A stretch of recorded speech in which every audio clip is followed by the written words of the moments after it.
Welcome to The Explainer.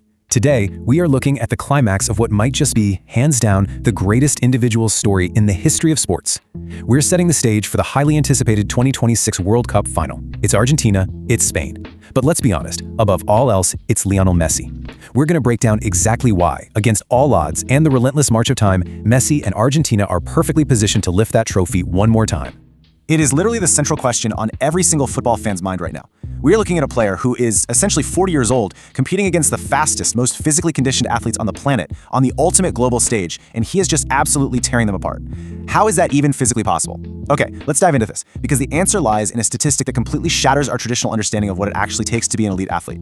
47%. Seriously, just think about that for a second. That is the staggering percentage of game time Lionel Messi spends simply walking on the pitch. Nearly half the game, the greatest player in the world is essentially strolling. He's not pressing, he's not tracking back at full speed, he's just walking.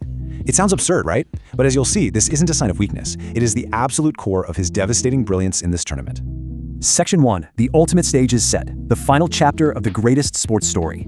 To really grasp the magnitude of this impending July 19th clash at MetLife Stadium against Spain and their electrifying young star Lamine Yamal, we just have to look at the unbelievable milestones Messi has already hit to get here.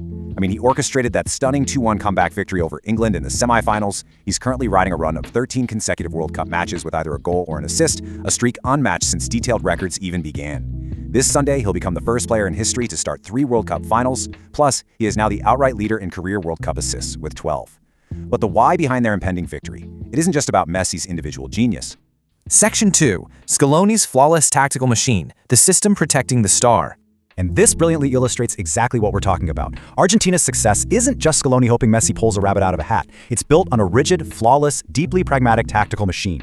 Manager Lionel Scaloni has created a system entirely dedicated to protecting his aging star, completely removing the pressure and providing this rock-solid foundation so that when Messi does exert energy, it's absolutely lethal. Just look at these defensive stats from their qualifying campaign. A measly 10 goals conceded across 18 brutal South American qualifiers. They allowed an average of only 6.56 shots per match, with Emiliano Martinez locking down 10 clean sheets.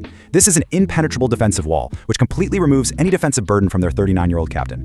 Right in front of that defense sits what we call the midfield engine room. This is a compact, highly technical, and relentlessly energetic trio. Usually, Alexis McAllister, Enzo Fernandez, and Rodrigo de Paul. These 3 guys, they do the heavy lifting. They are literally the lungs of the team. They press, they cover crazy ground, and they dictate the tempo. Their insane work rate means Messi is granted the absolute freedom to drift across the pitch, preserving his legs strictly for the attack. Section 3. The art of walking, adapting to dominate. So Messi isn't just wandering aimlessly out there, right? He is actively scanning the pitch, processing the opposition's defensive shape, hunting for blind spots, and waiting for the exact right fraction of a second to strike. And his physical adaptation over the years is stark. Back in the 2018 World Cup, Messi was averaging 5.3 sprints per match. Fast forward to here in 2026, and that number has been sliced in half to just 2.7 sprints per match. He is actively and brilliantly adapted. He knows he can't outrun a 22-year-old defender anymore, so he doesn't even try. But man, here is where it just gets mind-blowing. Let's juxtapose these stats. Despite his incredibly low physical effort, covering just 8.2 kilometers per 90 minutes and walking 47% of the time, his offensive impact is staggering. We're talking 8 goals, 4 assists, 33 shots, and 21 chances created in this tournament alone. His diminished physical movement paradoxically results in maximum offensive devastation. It's the ultimate embodiment of working smarter, not harder. Let's move to and see how this builds into Section 4, Creating Organized Chaos, FIFA's analysis of Argentina's attack. FIFA's technical study group actually did a deep dive into how Argentina creates the exact conditions for Messi to thrive. They call it organized chaos, and they identified these 4 tactical principles that Argentina uses to consistently disrupt opponent structures.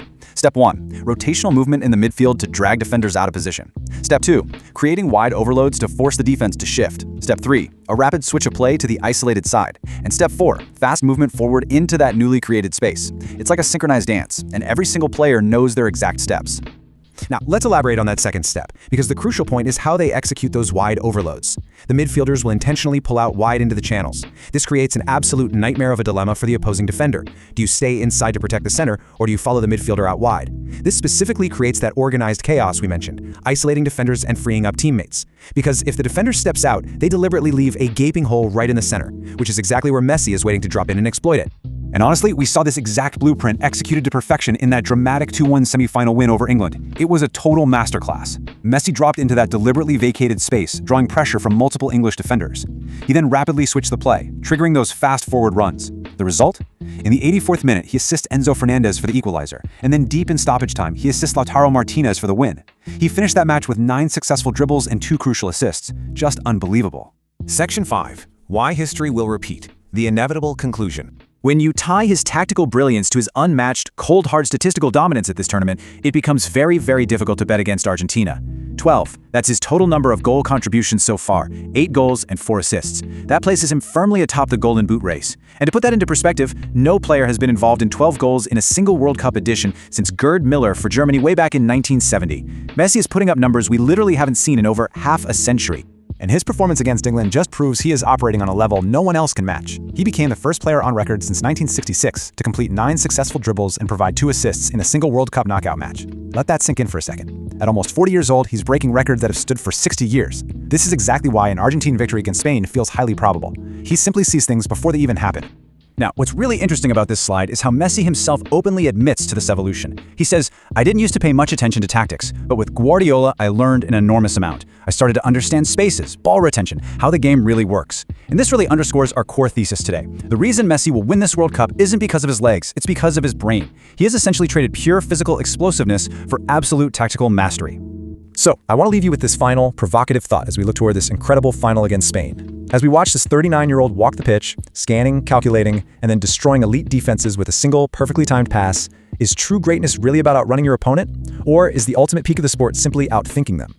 Keep an eye out for those wide overloads and that central space on Sunday. Thanks for joining this explainer, and enjoy the final.